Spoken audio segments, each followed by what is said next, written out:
Welcome to History Hack. If you didn't know by now, we are the revolution. That means we're sharp, witty, lots of fun, but it also means that we're essentially the peasants in Les Mis huddled round a table in the corner of the bar with no money. If you enjoy the show, please do support us. We have a Patreon account by which you can donate a small monthly sum in appreciation of what you're hearing. Alternatively, we have Ko-fi, in which you can just do a one-off donation as a thank you if you particularly enjoy a certain episode. Either way, we massively appreciate all of your support. Hope you enjoy the show. Hello, welcome to another episode of History Hack. You have me, and of course it's the fabulous Christopher. Chris, who have we got on today? Well, I thought that the ones that we've done recently together have been fairly depressing. I mean, we've done Holocaust recently, and we've done one on Nazism. So I thought we should do something a bit more fun. And what's more fun than disgusting subjects? And I was talking to Richard Sugg, who has been on previously to talk about disgust, who also wrote The Real Vampires and is finishing up his history of disgust. And we've come up with a great subject. So Richard's back to talk to us. So Richard, welcome. How are you? Many thanks. Yeah, very well. Full of disgusting subjects, some of which are pretty much unmentionable even by the standards of my book, as you'll find out in a few weeks' time. But yeah, plowing through it, nearly there. I've got to tell you, your last podcast went down really well, so I'm really glad you're back and we can talk about really gross and disgusting things. People are quite morbid. That's good. That's good, because I did have one person who's quite a friendly reader of mine admitted she couldn't finish it. So it's good that we've got an appetite for it in Britain. I think we should. I think we should rock and roll, but I'm going to let Chris run this podcast, so I'm going to hand it over to him. Okay, so although this isn't so much about physical disgust, I don't think we don't talk about poo in any depth in this one. But it's true. But it is fairly disgusting. When I was reading the chapter, it's absolutely disgusting. Talking of which is Sir Lionel Lyde. Who is he, and what were his plans? Yeah, so this is the start of a whole strange adventure in basically the destruction of English heritage by the people who now are thought to be English heritage when you look at your kind of period drama. I used to live in St Albans, grew up there, and when I was 14, I got my first real bike from my lovely grandmother, because I couldn't have afforded such a wonderful thing, gears, silver paint, what have you, comfy saddle. So I used to ride a lot around St Albans, around the lanes from the house. And about, 8, 9, maybe 10 miles away, if you got time in the summer, you just keep going and keep going. And sort of by accident, it was always very hard to find this place. You'd wind up in Ayot, St Lawrence. So an Ayot, as you probably know, is about as small as you can get. I don't know if it's even quite a hamlet, but it's certainly not as big as a village. So you'd wind up quite high up as far as Hertfordshire ever gets, in this little Ayot with a pub, the Brocket Arms, Shaw's Corner, the old home of George Bernard Shaw, who chose the right place there to hide away from everything, because it really is very remote. And curiously, opposite the pub, the Brocket Arms, you've got this ruined church. So it's really just a shell of a church. It's sort of picturesque, I suppose, in a slightly gothic, bats in the ivy, owls in the moonlight kind of way. But you're thinking, okay, so why have they got a ruined church? And is there a church? So if you rummage about in the woods and go across this foul, muddy track, you get to what, for an English village or hamlet, just looks horribly out of place. It's this sterile white, neoclassical monstrosity of a church, which looks like it was built to be Sir Lionel Lyde's private chapel. And this was quite probably the case. So buried away in the mists of the late 18th century is a story in different versions, but broadly the clues all point to the same motivation and habit of English landowners, that he'd got a grand house he'd just built off his money from slavery. He had at least one plantation farmed by enslaved labour for tobacco in Virginia, was heavily involved with the merchant company enslaving goods generally, and he'd got everything he needed, huge big house, lots of land, but there was something in the way of his view. There was an unsightly blot on the landscape, aka the medieval church, which I should add, while I remember, housed Templar bones and monuments. So this is a pretty venerable piece of English heritage, which Lyde simply began knocking down to get it out of his way. So one of the things that struck me with this in terms of the history of disgust, it was the mid-18th century that invented most versions of disgust that we know now, particularly snobbery, hygienic disgust around cleanliness and baths and privacy. And yeah, this guy is a long way away from anybody that he could probably hear or smell or see, but he manages to be disgusted by the sight of the church. I mean, possibly by the bells ringing. Perhaps he doesn't like those. I don't know.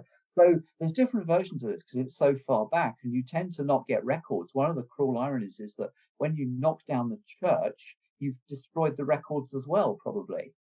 Maybe you take them out beforehand, but they often end up in the property of the landowner.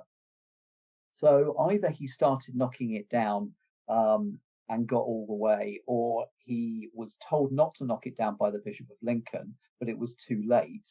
And then, as a kind of penance, he built this god awful neoclassical pile back in the woods. But when you read the kind of toadying Georgian press around 1779, you're looking at this kind of great philanthropist and benefactor who's just decided to build a lovely new church out of the generosity of his own heart. And there's, a big fete to open it and feasting and drinking and band and what have you, out in the sunshine. Whereas in reality, yeah, he's destroyed a pretty impressive piece of English heritage. And this was, I first thought on and thought, this is crazy. I remember telling people this story from my teens and thinking Lyde must be just some weird kind of atypical character. What I realized presently was, he was atypical in that he worked on a very small scale and he didn't completely get away with it. But this was going on all over England, 17th to the 19th century. Wonder if I can get away with that today. That block of flats looks ugly. Let's take it down. Yeah, quite. I mean, the minor bit of addition to your house in the garden, and you're looking at weeks of planning applications and potential litigation, and yeah. We're sticking to the 17th and 18th centuries, and we tend to get a lot of families who, they gain a lot of money. The important question here is, where are they all getting it from? Yeah, a tremendous amount, and it's only in the last, I think, 10, 12 years, tremendous amount comes from slavery. And this is now being listed, and actually the precise kind of monuments, not just houses, but also artifacts in parks, are being listed by English Heritage, National Trust, and so forth. So it's finally coming clear, but it does have a feeling of coming, very, very late on, a bit like the whole Edward Colston statue debacle, which in itself, of course, only came off the George Floyd case in America, really, and the Black Lives Movement. So, yeah, tremendous amount of money is coming from slavery. Later on, there's an irony in that awful lot of money, of course, comes from the Industrial Revolution. You live out there in the lovely, clean, quiet, peaceful countryside, but you're getting your money from who knows what, god awful sweated labour factories, and also the rents of some squalid slums across Britain. And a lot of your workers in Birmingham, London, Sheffield, etc., are only there because they've been forced out of the English countryside when you knocked down their village. Well, yeah, I mean, the talking disgusting, the slums in London and Manchester and Liverpool are just the horrific. Yeah. I mean, some of them owned by the Church of England, collecting colossal rents for slums where it was so damp it would almost rain if you lit a fire in the building. So we've got quite a lot of, in inverted commas, dirty money coming in. How do the aristocracy and the gentry launder it and make it more acceptable? Well, this is what's fascinating about the 18th century, is that they invent disgust in its modern sense. And they also, as any kind of watcher of period drama can attest, they invent polite society. Of course, all your kind of Jane Austen, which is written in the Regency period, but it's often looking back to the 18th century, is full of this very, very polite society. And the nice way to remember this, I found, is that polite and polish are, of course, the same root. And the 18th century loves polish, which of course nicely slides across all your woodwork, your carriage panels, your lovely high ceilinged rooms. So all that extra light you get in these Georgian buildings with their Georgian windows accentuates the polish of your furniture, your galleries, perhaps your books, but also I think people's clothing, silk particularly, teeth, more care going into teeth. Probably don't want to go into the horrors of live tooth transplantation if you'd ruined your own with chocolate, but yeah, a higher level of polish across the body as well as across all your property. So the basic answer to that question is land, but really within the land that you were stealing a lot of the time from your local villagers, you've got all this very, very powerful drive towards polish and towards a whole kind of rhetoric of cleanliness. You know, that the 18th century, one of the crucial things about this whole area is how arrogant the 18th century was, that if they didn't like something, they just knock it down. And there was no sense of English heritage and medieval buildings being lovely things to cherish. They were crooked, they were warped, they were porous. And suddenly you've got all these clean lines, all these new neoclassical symmetries. So, yeah, I think a lot of their disgust was directed at the dirty, superstitious, backward, often Catholic past, and the laundering kind of happens in the sense of all of this looks very polite, grand, beautiful, but also in lots of subtle ways with this whole rhetoric of polish, this rhetoric of cleanliness, which drives on into the 19th century. Let's talk about some of the other landowners, because I mean, this issue with this church has got me quite riled up. I'm a little bit worried that you're going to start telling us other stories of things that might make me a little bit more angry, which is why I'm a little bit skeptical about asking you the question. But tell us a little bit more about some of the other landowners who are much worse. Yeah, well, just to dodge over the border for once, it's worth knowing that almost none of this happened in Wales, and very little of it happened in Scotland in a typical sense. Of course, you did get all the clearances in the 18th and 19th centuries in the Highlands, which were atrocious. But the usual kind of, right, I want to improve either my house or the view. This is what's really staggeringly arrogant, is you've got a great lot of parkland. You can't possibly hear anybody or smell them, but something's in the way of your view. So over the border for a change in Scotland, 1761, which was a vintage year for vandalising British heritage, we've got the village of Tyningham in East Lothian, and this had sat on the same site for at least 600 years.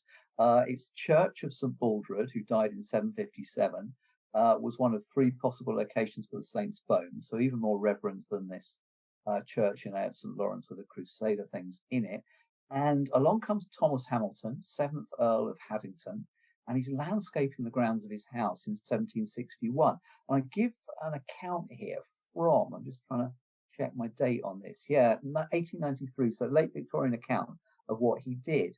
The church was in great part pulled down and destroyed, the churchyard ploughed through, the gravestones taken away, the village itself improved, and so but a few fragments remain of what was probably the finest parochial example of Romanesque architecture in Scotland. That, of course, referring to the church. But yeah, in case I read that too quickly, the village itself improved. I mean, it was knocked down. And this is one of the claims that you'll see that's pretty much impossible to verify, that they reinstall the inhabitants in a model village. Sometimes the model village will be in a valley, so of course much damper than where they lived before. Sometimes people will visit it nowadays and describe it as horribly sterile. Sometimes in the middle of the English countryside, according to the whims of picturesque romantic landowners, the cottages will be Swiss cottages instead of English ones. And so it goes on. But whatever happens, of course, there's no point glossing over the fact that before you improve the village, if you do, and we just don't have the accounts of the tenants on this, you've got to knock it down. You've knocked down people's lives, memories, heritage, and so on. But here, in this case, you've also ploughed through the graveyard. Although that's really disrespectful. I was trying to find my mute button there, just wasn't fast enough. But how disrespectful is that? Wow, that gives me. Yeah. it's hard to think of anything that would get people's backs up now more than desecration of just one grave. This is the kind of thing that makes big headlines if it ever happens, sometimes for racial reasons, whatever. But a whole village. And you can well imagine, there were rumours in the 19th century that the bones of soldiers on British battlefields were ground up for fertilizer. And apparently bones do make very good fertilizer. Yes, they do. Sorry to add this tidbit in there and to bring a little bit of depression into there, but yes, they were ground up and used, for example, in concentration camps and in the fields, and they were used to fertilize the fields. So yes, they were. Yeah, and possibly the British soldiers as well. So yeah, in this case, quite possibly this is where the dead ended up being eaten by somebody in the form of bread a bit later on. Who knows? And the tragic irony that suddenly came to me was that the gentry and who own all this land have absolutely no qualms about destroying the property of the poor. Are the same people that come out and complain when the railways come through and start chasing surveyors who said, "Well, we're really sorry, we need to put the line straight through your garden," and they fight it so vociferously. Yeah. I mean, that's another phase of the whole thing. I think most of what I was looking at, it predates, of course, the start of even the basic railways. So one thing worth bearing in mind is they didn't have any kind of noise pollution to worry about, but they were kind of looking for something to be disgusted by. So merely the sight of the village, the sight of the villagers, that's pretty much it. Apart from the church bells, there was nothing else to bother them. But whole roads would get diverted, whole villages destroyed, churches, you name it. I mean, there was almost nothing they would stop at. Can I be very disgusted? Sorry, go on, Chris. No, don't worry. It's the subject of the day. I mean, it's up for grabs. I was just going to say that can I be disgusted by, because this just brought up a memory that Chris just triggered. Can I be disgusted and love the Elizabeth line at the same time, considering they destroyed two of my favourite music venues and a club that I used to frequent at when I was younger? Am I allowed to do that? I think so, especially given how long it took them, didn't it? I remember many years after they were supposed to have finished it. It was ridiculous, and it breaks my heart because those are two absolutely fantastic music venues. So Elizabeth Line, I'm disgusted with you, but love you because you're fantastic at the same time. Beautiful. I love it. It's my favourite line. God, I'm such a nerd. But when we moving on quickly from my secret railway nerding, when we think well, my ex-wife, whenever she talks about Jane Austen, she automatically brings up Colin Firth coming out of the ornamental lake in a very wet shirt. Alina's agreeing, but Castle Howard Lake, there's something, I feel like a Scooby-Doo episode, but there's something ominous at the bottom of Castle Howard Lake, isn't there? So I just need to run by you because I should know this. But before we get into this disgusting story, Colin Firth coming out of the lake in his shirt, which does seem to have a powerful effect on the gentle ones, from what I can gather. This is Castle Howard, is it, where they filmed it? I no idea. I just remember the nice ornament. Yeah, it was sort of like more like the ornamental lake is such a one of those things that you link to Georgian houses and stuff. And for me, it was a segue. It's not the Loch Ness monster, but it's arguably worse. So Castle Howard is not the only case of this, but I think it's the really archetypal case. So it kicks off just before the dawn of the 18th century, starts off in 1699. Of course, it's an absolutely monumental building project. Takes decades. I mean, it runs on to 1811 in total. And in the process of this, they need to clear a bit of space, or they think that they do. And so the entire village of Henderskelf is simply destroyed. They're not rehoused. They're not given a model village. We do not know where they went. One reason we don't know where they went is because the only records existing are in the possession of Castle Howard, but they only date from 1758. And this happened mainly in the early 18th century. So, in a wonderful kind of symbol of connivance between church and state, the two big pillars of the establishment, the project of the Earl of Carlisle, third Earl of Carlisle, involves destroying the village and the medieval church, but it also involves a bit of liaison with the Archbishop of York, who happens to own, or rather the bishopric owns, a few acres in the position which is going to be the lake. So yeah, the archbishop trades his useless acres for something convenient in, I think it might be Sheffield, which you can actually get money from, and there you go, job done. And this of course is probably vies with Highclere Castle in Hampshire for the most iconic stately home in England. I mean, the only other one would be Blenheim, but the fact is that Blenheim doesn't get shown on television, of course, to the same degree. You've got two versions of Brideshead Revisited filmed at Castle Howard, and then you've got Bridgerton, as I understand it. I haven't seen this wonderful arse-licking Tory soap opera yet, but this kind of great iconic monument of Englishness, which of course conjures in Oxford as well, with Anthony Andrews and Jeremy Irons, and they were both, of course, very young actors at that time.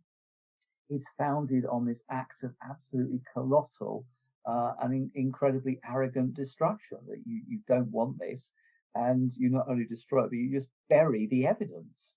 And I have to say, I've not managed to nail it down. I'm not convinced I'm going to, but I've been wondering through this whole kind of crazy journey, is there anything underneath Blenheim Palace? Because it would be very hard to find it now if there was. I've been hunting, but I don't think any archaeologists are going to go, smashing up the floors of this place, which the pompous current owner always talks about as a great piece of educational English heritage. But I wouldn't be entirely surprised if, a few villagers met their death knell under the construction of that. I mean, I think it's a little bit more common than we think when it comes down to flooding certain villages. I mean, for example, in Poland, it was more of a necessity. I'd like to say that they flooded beautiful villages because they were a bunch of communistic assholes. But it is out of necessity, because so Chris is laughing because I use the word communistic assholes. But it is, for example, a need to create more, I'm looking for the right word here, life within the area. For example, fishing, creating more jobs that will be able to be worked out on these reservoirs and lakes and things like that. But it is, like I said, really horrific to think about having a whole village destroyed just for a stupid lake. Yeah, well, they've done that, of course, in Britain, and they've done it. They did it in, I think, somewhere in Dorset or the southwest for a military project, didn't they, during the war, where they sent them out. And I think they probably told them they were going to be coming back, and they didn't. I think I've been to that ruined village. It's quite eerie. That's in Salisbury, on Salisbury Plain. That's right. Yeah, the sort of classic military territory. But yeah, this is one thing, and it's bad enough. But it's when this power is concentrated into the hands of, actually, a lot of the time, just one single person. It's purely the whim of this character, who, of course, a lot of the time sits in the House of Lords, so has a certain degree of power, along with all his peers, over any acts of enclosure and so forth, which are getting vaster and more powerful from the late 18th century on. But it's not always just like one individual. We've got the Coventry family who rear up quite significantly. Yes. This goes down the generations. In fact, they kind of enshrine disgusting behaviour as a family tradition, you could say. And yeah, the Coventrys keep going, and have various different ways to discuss you when you think you've seen the worst. So it kicks off with, let me just get the exact date here. Yeah, typical kind of period, the heyday of 18th century destruction, 1750s. It's the 6th Earl of Coventry. It's always very hard to remember who these people are because they don't have an actual name. But the 6th Earl of Coventry smashes to pieces his local church at Croom in Worcestershire. And here we get a character who rears his ugly head time and again. Capability Brown is one of those names that if anybody knows it from the 18th century, along with, George III, Jane Austen, Dr. Johnson, they're going to know the name of Capability Brown. I'm going to drive a campaign in the next few months and years to have him renamed as Culpability Brown, because this is far more appropriate to somebody who's responsible for constantly encouraging facilitating, designing, tempting landowners to smash down the local churches, villages that you can have. Let me show you the picture here on the table. You can have a lovely lake, you can have a lovely model hermitage, and we can hire a hermit to pop in it. They don't cost too much. This did actually happen in the 18th century, I'm sorry to say. Fake hermits, fake dairies for the ladies to play at being milkmaids. You name it, there was nothing silly they could not do. So yeah, the first phase of this is the 6th Earl of Coventry, encouraged by Capability Brown or Culpability Brown, to knock down an existing Jacobean mansion, the entire village of Croom, home to 21 families, and the church, which I think was medieval, probably bound to be. And the church goes, and I don't really know about Lyde's church for sure, how public it was in his lifetime. I suspect not very, and it looks like it was designed to be his private chapel, whereby the Coventrys made the new chapel pretty much just theirs. It was pretty much just their private chapel. And at this stage, I don't think their money came from slavery in the first phases. They went back away, the Coventrys, to interesting phase of the peerage. We've just been reeling now at the absolutely jaw-dropping revelations about Boris Johnson's honours list, including his father, having already knighted his brother and Gavin Williamson, and his mate Zach Goldsmith, who gives him free holidays. This kind of thing was going on rampantly in the time of James I. And one of the things that was disgusting about James I was him just slinging around money. He spent a third of the Crown's exchequer in any given year on jewellery. So when he'd run out of money, he just decided to sell peerages. So the first Sir Thomas Coventry owed this to James I being broke, basically, in 1606. Then you get down to the other side of the 18th century, and the 8th Earl, George Coventry, made his money from slavery eventually, but on the way there, he married for her money a woman called Emma Lygon, and it's quite clear that he was only after her money, as he was soon busy having an affair with one Sophia Dubochet, who was at the time 13. His legitimate son, George William Coventry, married into slave money a bit later via a woman called Harriet Ann Cockerell, and vast amounts of slaving money was then pouring into this family to sustain it through the 19th century. So we're going from village to village, family to family. Let's talk about the village of, and if I'm going to pronounce this correctly, the village of Nunham. Yeah, I'm not sure because it's spelled sometimes Nunham or Nunham Courtenay, and it's an important place actually. I've been doing some other research on the Georges, as in family of George III, and it was very much a place where they would entertain the royal family. So it got a lot of cachet, not that far away from London, in Oxfordshire. Also importantly now, the village is very much on the tourist trail of any global tourist or British tourist coming to see Blenheim. So you've gone to Oxford, you have to do Oxford, of course, then you do Blenheim, and you might as well take in Nunham Courtenay while you're close by, because it's in Oxfordshire. This was another one from the vintage year of heritage vandalism, 1761. There should be a special wine, I think, with a ruined church on it, dated from perhaps a port from 1761. But yeah, first Earl Harcourt demolishes the entire village of Nunham and its medieval church and a 16th century manor house to facilitate grandiose schemes for yet another house, overseen by, you guessed it, Culpability Brown once again, who I haven't actually counted how many of these he's involved in, but it could run to 10, a dozen. I'm not sure. So yeah, another big one on the tourist trail. One other one that's a bit interesting before I forget, because it also sits under the lake, the existing village in Buckinghamshire. Buckinghamshire was pretty bad for this, along with Oxfordshire. And Buckinghamshire, there's a village. Well, is there a village? This is the big question. Is Watton Underwood in Buckinghamshire a village? It's actually famous because John Gielgud used to live there. And then after Gielgud died, the coach house of the Grand Watton House was bought up by the Blairs, Tony Blair and his wife. So it's got two claims to kind of English fame, or Scottish, I suppose. You want to pop Blair in there. And what's always fascinating with this is when if the place has got a church, then you can look it up and you get the church website. So I'm reading the very dubious write-up here from the website of All Saints Church, which incredibly, by some oversight, was not knocked down.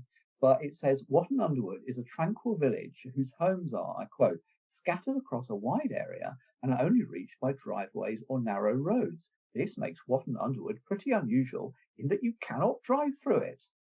But what makes it unusual is it's not actually a village. It's a very loosely scattered selection of houses over a very wide area with no centre at all, except for the church. It's only probably got the name of the village because of the church, and ironically because of the house built by Richard Greville, 1704 to 14, who dumped the village under his lake.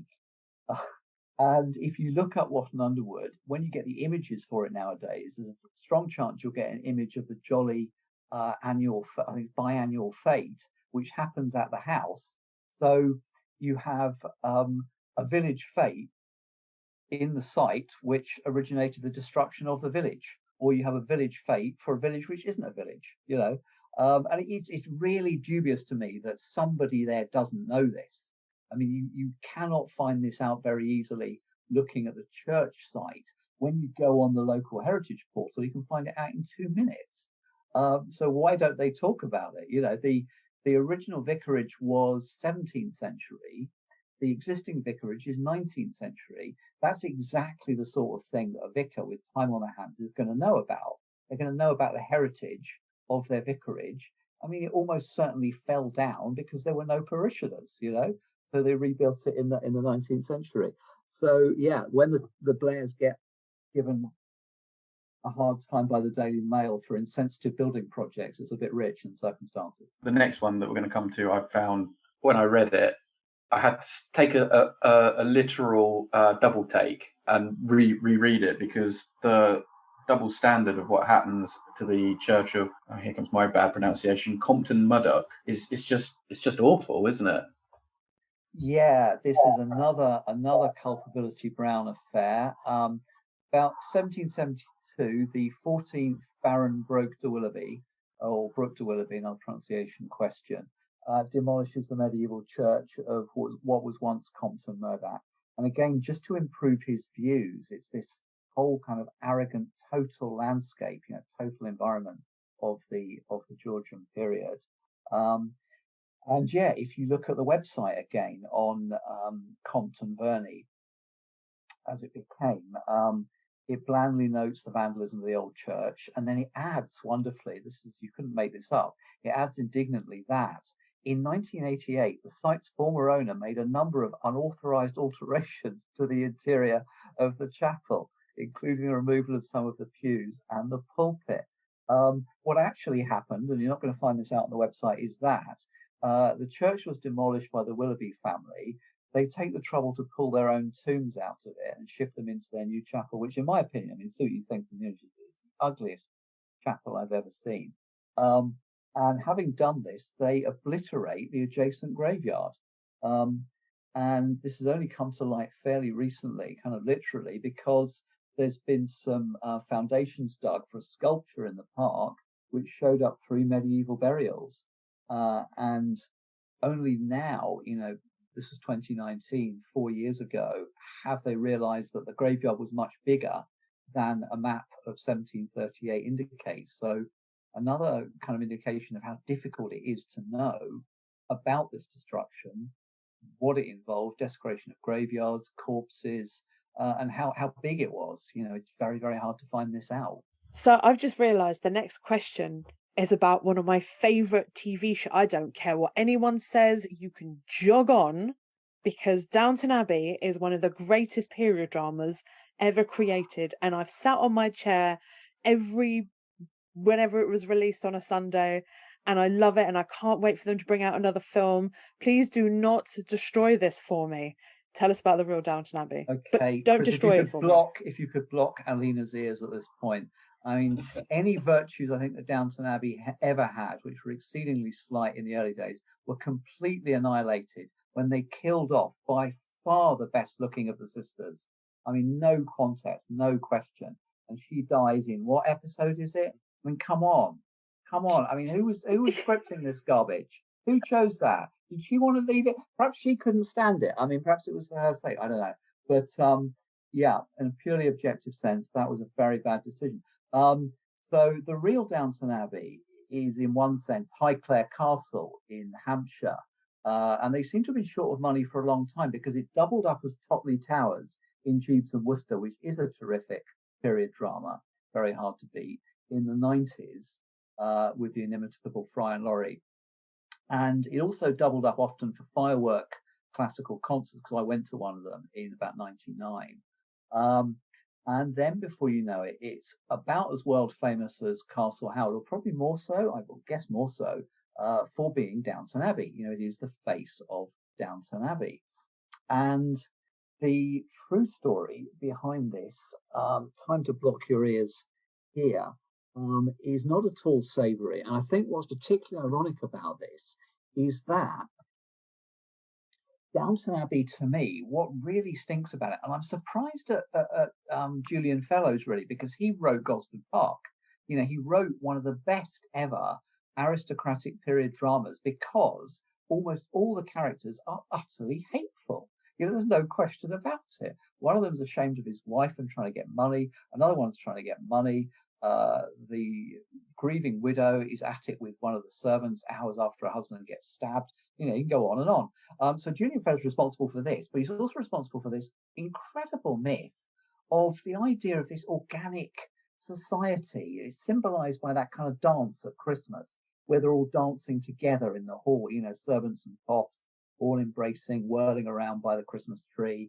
And they've all kind of, you know, they've all got their own problems, and they try and kind of organically help each other out, as it were. And this myth of organic society, yeah, if you were lucky, you might get a nice landowner like this, but it's purely at the whim of people who've got the power of almost life and death over you. I mean, if they send you away without a reference, you probably starve to death in the Edwardian period. So the real Downton Abbey, lying behind this, is the actual building, which was again founded on demolition. And again, you know, not on any kind of necessity, but just a picturesque fancy. It was quite an old castle originally. It was remodeled a lot. It went back to the 14th century, but none of that was really visible. It was modernized in the 18th, 19th centuries. And in the process of this, just after 1770, the then owner, Henry Herbert, quite an interesting character, had the entire village of Highclere demolished and moved. Once again, Culpability Brown is on the scene here with his tempting glossy plans amidst the tea and scones. And Herbert gets made Baron Porchester and then Earl of Carnarvon. Again, is in a position to, you know, assist other landowners with enclosing land and getting rid of unsightly villages. So yeah, the whole myth of this organic community is founded on a house which was founded on destroying the community. I mean, it couldn't get much neater. So I owe you a few drinks for wrecking the lovely drama there. That's why I went for Game of Thrones. Jeeves and Wooster is great. You can't argue with that. That's why I went for Game of Thrones, because it wrecks itself. Oh my God, that's a whole other... Chris, why did you bring that up? That gives me such a headache. Daenerys is Queen of Westeros, that's full stop. Anyway, I think this is a debate we'll have afterwards. But this is quite a large scale problem. Well, say problem. It's something that's happening across the country. Why is it not more? Why is it at best sort of glazed over, but generally quite unknown as a happening? Yeah, it's a tricky question to answer. I think obviously you're dealing with the people who could write history in so many ways, who could write laws. You're dealing with a time when the villagers had very, very little voice. Perhaps they couldn't write themselves. They might not have been able to read. And for whatever reason, I think it's the question itself is more important than the answer. The question to me is, why is England in particular, and this isn't really a Welsh problem or a Scottish problem, why is it obsessed with toffs? The past is this sanitized version of period drama, and even that isn't accurate. I mean, if you go to Knowle House in the south of England, one of the lovely bits about this, it gets itself into my chapter on toilets in the 18th century, because the lady of the house is asking her husband to improve the toilet. She's got a double-seater toilet where her and somebody else is sat side by side of a morning. This is quite common for a long time in Britain. And she's asking him to change it. You're thinking, okay, she wants the toilet made more private. She wants a single-seater toilet. No, she doesn't. She wants a treble-seater toilet so she can sit with two friends having a lovely chat. And this is a form of conferring your grace and your favour on your friends. They're allowed to come into the toilet with you. So that sort of stuff hasn't made it onto period drama. I very much hope it will next year, and they can slot that into Downton Abbey and not flush that out of history. But to me, the absolutely iconic problem here is Jane Austen, really. That if there are old ladies in Bath who know more about Jane Austen than professors across America and Britain and Europe. This is a subject of obsession for the English. You can't keep track of how many films there have been made of Austen's work, and yet in the midst of all this, almost nobody wants to talk about the central scandal of Austen's novels, and this is Mansfield Park. I think the only serious attempt to address this was done by Harold Pinter before he died in about 2000. Quite a good film version of it. And the great scandal of this is that in Mansfield Park, the driving crisis of the novel is the awful ethical dilemma and scandal of putting on a play. I mean, that is it, boiled down to its bones. The poor Fanny, the sort of poor relation, but the one with the ethics, is terribly scandalized that they're putting on a play whilst the landowner is away. And nobody seems bothered about the fact that the landowner is away at his slave plantation in the West Indies, that this is where his money comes from, that this is where all their idleness and polish and fine picnics and teas come from, is slavery. So it's right there. And if you wanted the absolute icon of everything that is distorting about British views of the 18th century, that's it. But it's almost never talked about. So, yeah, I think the bigger question to me is why are people so addicted to this really distorted, if not false version of the 18th century? It never seems to go away.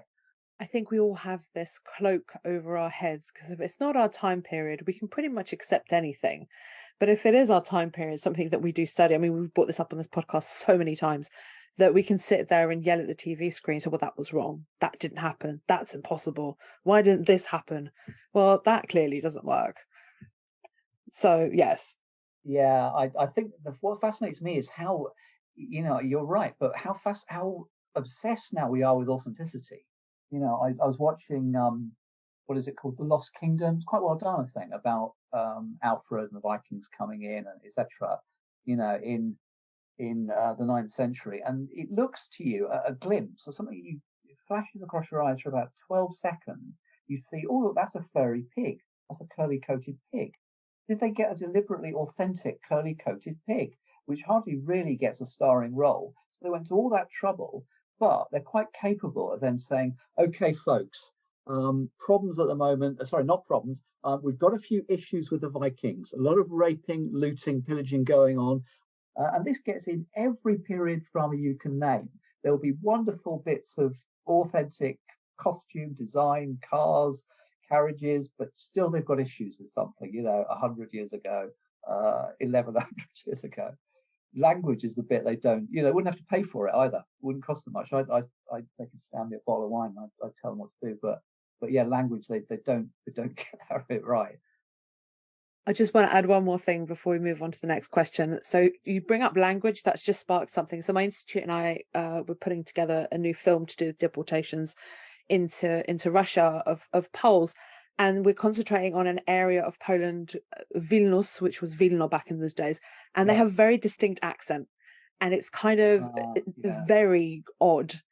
Mhm. And my guys went out and found people to read the testimonies with a Vilnius accent. Oh, well done. Yeah, yeah, I mean, just to make it that little bit more authentic.